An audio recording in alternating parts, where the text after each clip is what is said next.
make my body go, make our bodies higher and higher. Fala galera, beleza com vocês? Eu espero que sim. Hoje a história vai ser comigo. Semana passada vocês trabalharam com o professor Roberto Llamas e hoje o professor Jefferson vai estar aqui com vocês. A gente vai continuar o conteúdo do capítulo de vocês aí, tá? Vocês viram na aula passada com ele as ideias iluministas que chegaram aqui na colônia, tá? Ideias de liberdade, e viram também a conjuração mineira, ou também pode ser chamada de Inconfidência Mineira, tudo bem? Hoje nós vamos trabalhar a conjuração baiana, tá bom? 9 anos depois da Inconfidência Mineira, em 1798, você tem a conjuração baiana na capitania da Bahia, lá em Salvador. Então, o que foi que aconteceu aí, galera? Uma série de eventos que fez com que aquela região, aquela cidade, né, aquela capitania, vamos dizer assim, se revoltasse também e tentasse se libertar, tá? Então, essa conjuração, né, essa tentativa de revolta, né, de se libertar, que aconteceu em Salvador, foi uma revolta popular. Além disso, assim como aconteceu na Inconfidência Mineira, crianças, foi uma revolta separatista. Isso quer dizer o quê, galera? Que eles queriam se separar da metrópole de Portugal. Eles queriam a independência, queriam implantar uma república aqui, no caso, na capitania da Bahia. Tá bom? Então, veja bem. Além disso, um outro diferencial aqui, que vocês podem até pontuar depois, é que essa revolta, ela foi o quê? Ela foi abolicionista. E nós sabemos que quando se fala em abolicionismo, tá? Isso quer dizer que aqui queria-se também o fim da escravidão. Uma revolta que foi popular, que envolveu pessoas que não eram necessariamente da classe média, não eram da elite, como aconteceu na Inconfidência Mineira. A Inconfidência Mineira foi um movimento elitista, né? Liderado pela elite. Aqui não, aqui foi um movimento organizado, tá? E composto pela sua maioria de pessoas pobres, escravos, ex-escravos, mulatos, tá? Soldados da baixa patente e assim por diante, tá? Quem foi que encabeçou essas revoltas? A gente pode identificar alguns líderes aí, né? Tanto é que essa revolta ela também recebe o nome de Revolta dos Alfaiates. Por quê? Porque quem foi que liderou foram esses caras bem aqui, ó. Vocês estão vendo.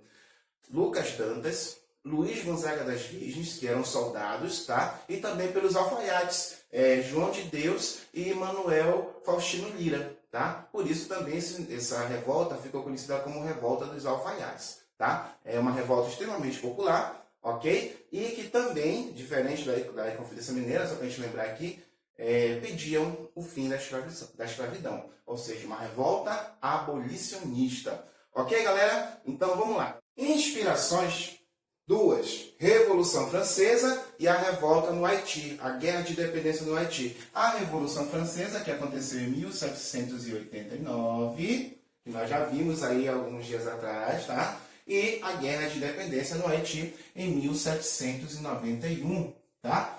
Essas duas inspirações aqui foram que nortearam essas revoltas, além também da Inconfidência Mineira, da tentativa de se libertar lá em Minas Gerais. Eles também quiseram fazer a mesma coisa aqui, tá? Olha só, essas duas inspirações com a Inconfidência Mineira vai fazer com que eles comecem a se organizar para tentar se libertar. Beleza, então, né? Olha, alguns fatores para a gente entender melhor essa situação aqui, pessoal. Crise econômica na região. Lembre-se, galera, aqui, olha aqui, ó, século XVIII, 1789, 1700, enfim, indo para os anos 1800, vamos dizer assim, né? O Brasil, a colônia brasileira aqui, estava, mudando o seu foco da economia. Nós tínhamos aí, nesse momento, a mineração.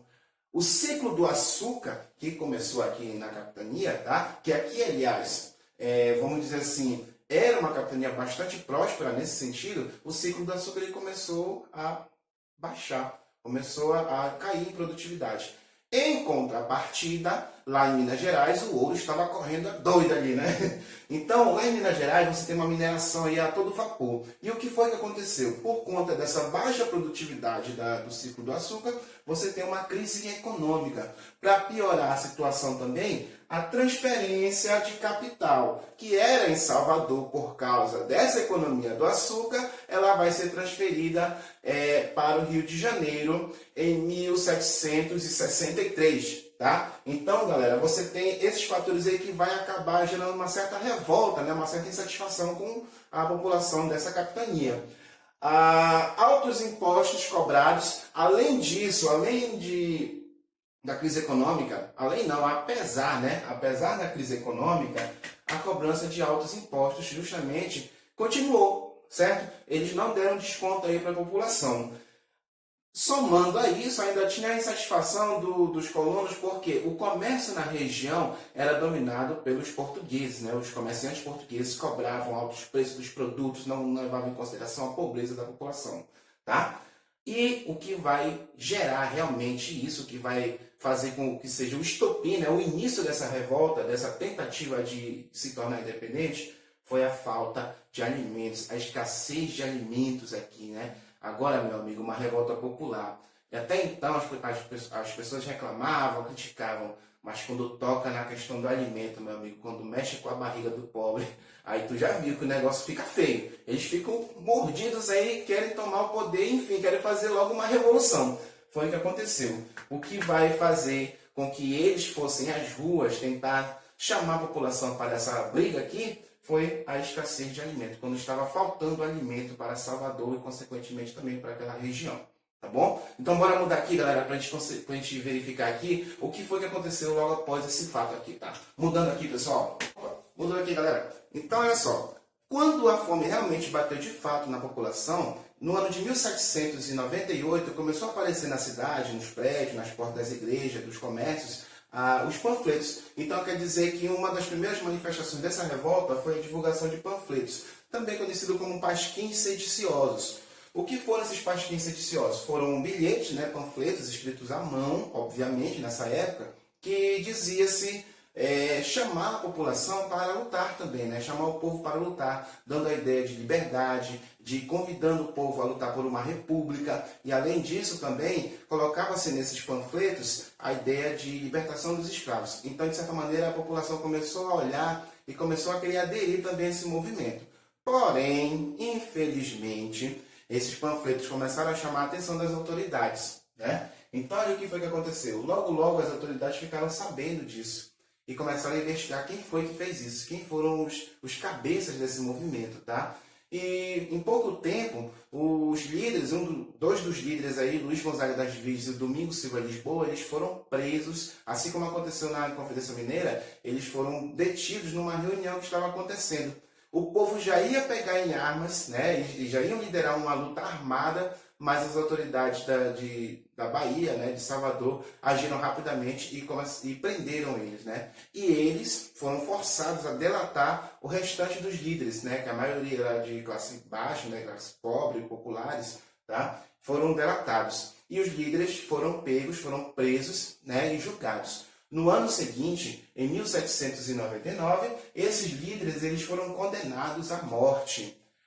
Quase todos afrodescendentes, nesse momento, eles foram condenados à morte. Os outros líderes, né, de classe um pouquinho mais abastada, né, classe média, eles tiveram uma pena mais branda, como uma prisão temporária, então um degredo, né, sair da colônia, voltar para Portugal, enfim. Mas, de certa maneira, as autoridades reprimiram as lideranças negras nesse momento. Lembre-se que aqui, pessoal, havia uma luta contra a escravidão.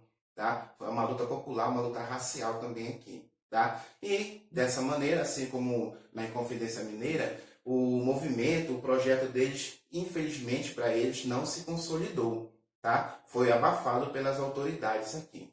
Tá? E essa foi a nossa aula sobre a conjuração baiana. Tá bom? Espero que vocês tenham compreendido aí, ok? E agora, nesse momento, eu gostaria que vocês pegassem o livro de vocês para a gente dar uma olhada, tá? Lá na página 12 e na página 13 também, tá bom? Aqui você tem um último exercício. Você não precisa mandar para mim, não precisa mandar para o professor Lhamos. Eu só quero ajudar vocês a entenderem um pouquinho. fazendo aqui esse exercício para a gente fixar o conhecimento, tá bom? Essa última partezinha foi rápida, tá? Até porque a gente fecha aqui essa questão dos movimentos sociais com base iluministas aqui na colônia com a Conjuração Baiana, tá bom? Primeira questão, uma questão de Enem aí, ok? O que ocorreu na Bahia, lá na página 12, tá? Só para lembrar aqui, ó. O que ocorreu na Bahia em 1798, ao contrário de outras situações de contestação política na América Portuguesa, é que o projeto que lhe era subjacente não tocou somente na condição ou no instrumento, da integração subordinada das colônias do Império Luso. Dessa feita, ao contrário do que se deu em Minas Gerais, olha aí, a sedição, ou seja, o movimento, ok, avançou sobre a sua decorrência. Olha o que diz aqui, galera. A diferença entre as sedições, ou seja, os movimentos abordados, no texto encontrava-se na pretensão de quê? Qual era a diferença deles? Que eu acabei de falar para vocês, acho que eu falei umas 5, 6 vezes aqui no nosso vídeo.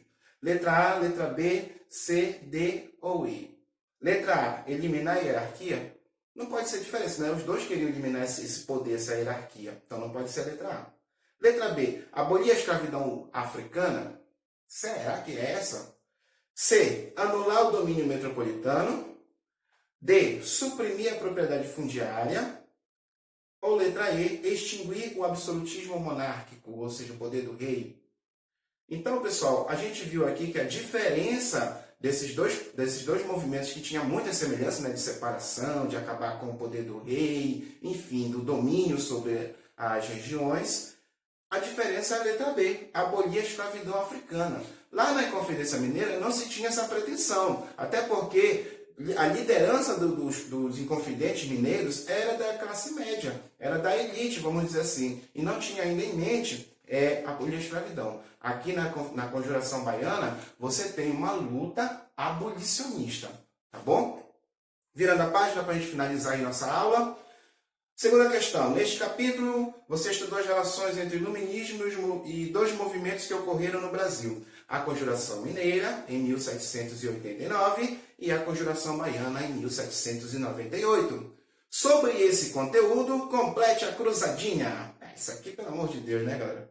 Letra A. Os iluministas acreditavam no uso da razão para a resolução dos problemas da humanidade. Os filósofos iluministas, escrevam lá e complete o quadradinho aqui embaixo, né? Cruzadinho. B. A, pontinho, pontinho, de pensamento, de ação, era um dos valores defendidos pelos iluministas. O que o iluminista defendia? Perdão, o que o iluminismo defendia? A liberdade. Coloque lá, liberdade.